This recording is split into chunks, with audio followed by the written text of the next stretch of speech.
हो रही है, इससे जुड़ी हुई पल पल की अपडेट एनडीटीवी आप तक पहुंचा रहा है। आपको एक बार फिर से बता दें कि आज जो तीसरी बार नरेंद्र मोदी प्रधानमंत्री पद की शपथ लेंगे। तीसरी बार देश में एनडीए की सरकार बन रही है और ऐसे में सहयोगी दलों के कई मंत्री भी बन रहे हैं। चलिए नाम भी आपको बताते हैं। टीडीपी के राम मोहन नायडू का नाम सामने आया है, तो वही टीडीपी से चंद्रशेखर पेमासानी का नाम भी आगे है। वहीं जेडीयू के लल्लन सिंह और रामनाथ ठाकुर भी हैं। हिंदुस्तानी अवाम मोर्चा दल की अगर बात की जाए तो जीतन राम मांझी का नाम है। इसके अलावा एलपीजी रामविलास के चिराग पासवान, अपना दल की अनुप्रिया पटेल और आरएलडी के अध्यक्ष जयंत चौधरी का नाम है। आरपीआई के अध्यक्ष रामदास अठावले की बात की जाए तो इनका नाम भी है। वही शिवसेना शिंदे गुट के प्रताप राव जाधव का नाम है। सूत्रों के हवाले से खबर है कि एनसीपी से किसी को भी मंत्री नहीं बनाया जाएगा। मध्य प्रदेश की बात कर लेते हैं, जहां पर 29 की 29 सीटें बीजेपी ने जीती हैं। कांग्रेस का सुपड़ा साफ किया है। मध्य प्रदेश में ज्योतिरादित्य सिंधिया और शिवराज सिंह चौहान मंत्री बनेंगे। तो ये दो नाम सामने आए हैं। आपको बता दें कि देखिए, मध्य प्रदेश से 3 मंत्री बनेंगे, ये जानकारी है। शिवराज सिंह चौहान मंत्री बनेंगे। और आपको ये भी बता दें कि मोदी कैबिनेट 3.0 में मध्य प्रदेश से 3 मंत्री बनेंगे। ज्योतिरादित्य सिंधिया मंत्री पद की शपथ लेंगे तो शिवराज सिंह चौहान भी केंद्र में मंत्री बनने वाले हैं। तो वहीं धार से सांसद सावित्री ठाकुर को कैबिनेट में जगह मिली है। तो बड़ी खबर से आपको अपडेट करवा रहे हैं। सुबह से मंथन चल रहा था, चर्चा जो है 2 नामों की चल रही थी मध्य प्रदेश से, शिवराज सिंह चौहान और ज्योतिरादित्य सिंधिया की। और ज्योतिरादित्य सिंधिया शिवराज सिंह चौहान की बात की जाए तो आपको एक बार फिर से बता दें कि बड़ी अपडेट सामने निकल कर आ रही है। मंत्री पद की शपथ लेंगे तो वही धार से सांसद सावित्री ठाकुर को भी मंत्रिमंडल में जगह मिलेगी। यानी कि मध्य प्रदेश से देखा जाए, जहां पर 29 सांसद है, उनमें से देखिए 3 लोगों के नाम पर यहां पर जानकारी सामने निकल कर आ रही है कि जब नरेंद्र मोदी लगातार तीसरी बार प्रधानमंत्री पद की शपथ लेंगे तो ऐसे में मध्य प्रदेश से ये 3 चेहरे होंगे, ये 3 नाम होंगे जो मंत्री पद की शपथ लेंगे। देश का सौभाग्य है, मोदी जी तीसरी बार शपथ ले रहे हैं। विकसित भारत का संकल्प पूरा होगा, जन कल्याण होगा, देश विश्व गुरु बनेगा।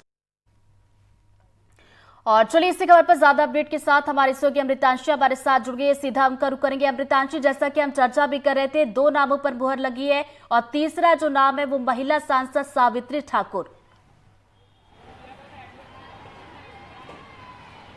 बिल्कुल, देखिए सुबह से ऋतु में इस चीज़ का जिक्र बार बार कर रही थी कि मध्य प्रदेश से महिला को मौका दिया जाएगा। हम जिससे पहले भी जब जिक्र कर रहे थे, क्योंकि मध्य प्रदेश महिला फैक्टर के लिहाज से बेहद ही महत्वपूर्ण आ जाता है। महत्वपूर्ण बात यह है कि धार एक आदिवासी क्षेत्र है और यहाँ से सावित्री ठाकुर जो सांसद जो है इस बार बनी है। 2014 में भी ये सांसद एक बार रह चुकी हैं। 2019 का भले ही गैप यहाँ पर हो गया, लेकिन 2014 में बीजेपी से वो सांसद बन चुकी हैं। अब दोबारा से यहाँ पर जब टिकट उनको दिया गया तो वो जीत कर आई हैं और वो सांसद बन गई हैं।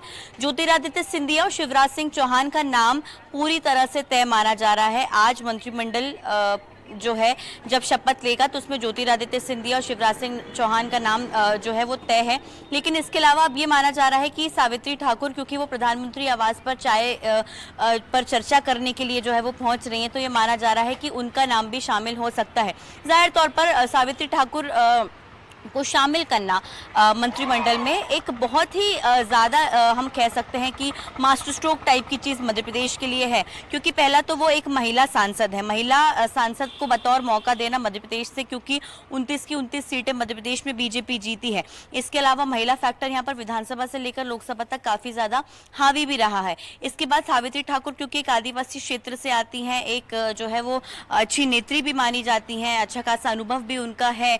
इसके पहले अगर बात की जाए तो इनका राजनीतिक सफर काफी लंबा रहा है और राजनीतिक सफर में उन्होंने काफी छोटे पद से सांसद तक का सफर जो है वो तय किया है।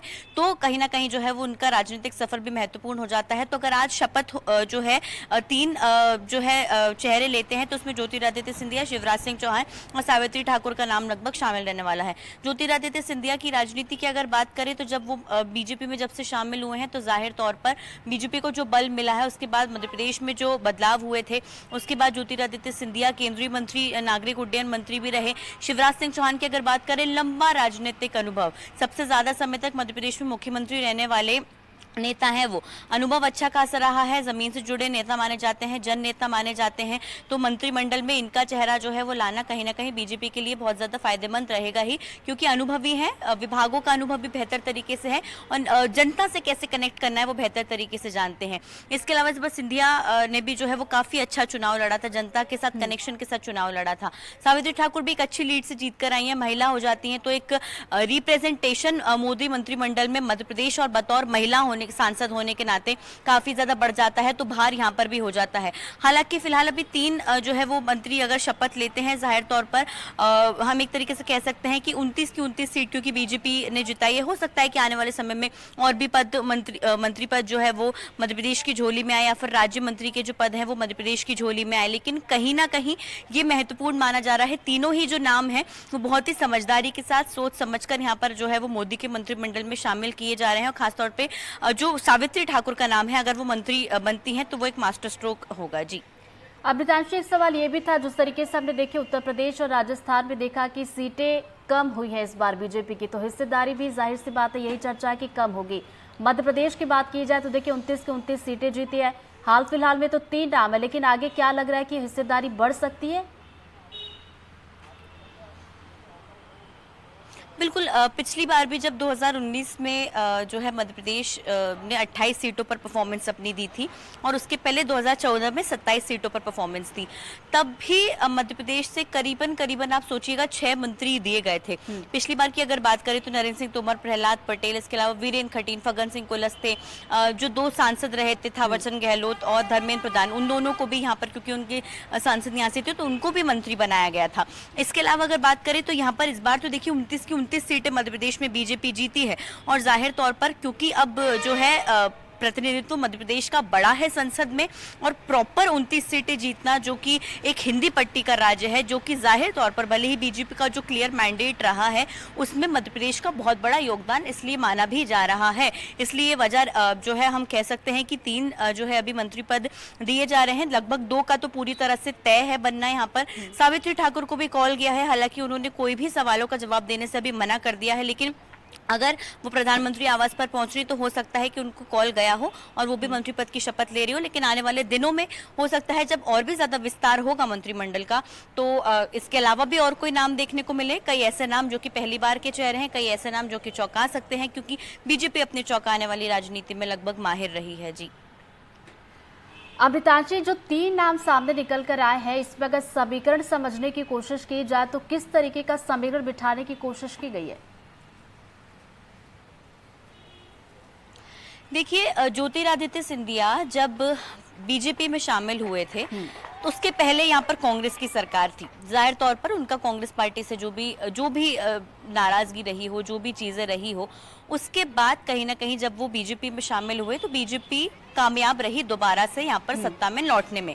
और जब वो कामयाब रही, यही वजह रही है कि ज्योतिरादित्य सिंधिया के कारण उस समय सरकार बनी और अब जो विधानसभा चुनाव हुए थे उसमें भी बीजेपी को 163 सीटें जो है वो हासिल हुई हैं। हालांकि 3 विधायक और यहाँ पर आकर शामिल हो गए हैं बीजेपी में, तो कहीं ना कहीं योगदान तो माना जाएगा। इसके अलावा अगर बात करें तो ज्योतिरादित्य सिंधिया का जुड़ाव ग्वालियर चंबल में नेताओं से बहुत ज्यादा है, नेताओं के साथ साथ कार्यकर्ताओं में और जनता में है। उनकी एक जो महाराज वाली छवि है, लोग उसके कारण तो जो है वो उनको काफी ज्यादा मानते ही हैं।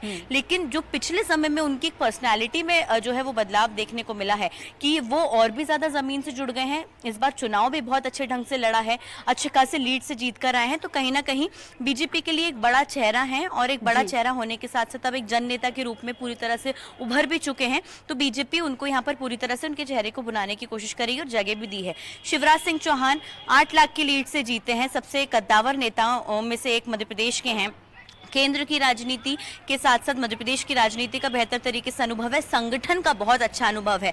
मध्य प्रदेश के प्रदेश अध्यक्ष बीजेपी के रहे हैं, यहाँ पर छात्र राजनीति से लेकर यहाँ पर सबसे ज्यादा लंबे समय तक रहने वाले मुख्यमंत्री का सफर तय किया है। चाहे विधायकी हो चाहे सांसदीय हो, सभी को बेहतर तरीके से निभाते हुए नजर आए। तो शिवराज सिंह चौहान का नाम लगभग तय माना जा रहा है। और आपको याद होगा जब प्रधानमंत्री आए थे उन्होंने बोला था कि हम शिवराज सिंह चौहान को दिल्ली ले जाने आए हैं। आज वो शाम को मंत्रिमंडल की शपथ के साथ जो है वो पूरा हो भी जाएगा वादा उनका। इसके अलावा सावित्री ठाकुर क्योंकि महिला हैं, एक बार सांसद का चुनाव लड़ चुकी हैं। धार महत्वपूर्ण क्षेत्र है मध्य प्रदेश में, खासतौर से बीजेपी के लिए, क्योंकि एक आदिवासी क्षेत्र हो जाता है, क्योंकि एक बार सांसद भी रह चुकी हैं। दूसरा, महिला फैक्टर बहुत ज्यादा हावी है। महिला इस बार जो है वो हो सकता है शिवराज कि सिंह पीएम चौहान, मोदी के ज्योतिरादित्य मंत्रिमंडल सिंधिया में इनका ज्यादा नाम तय है और अब एक और जो नया नाम आया है वो सावित्री ठाकुर का, जो कि धार से दूसरी बार की सांसद है। फिलहाल बहुत बहुत शुक्रिया मितांशी आपका हमारे साथ जुड़ने के लिए और चर्चा के लिए।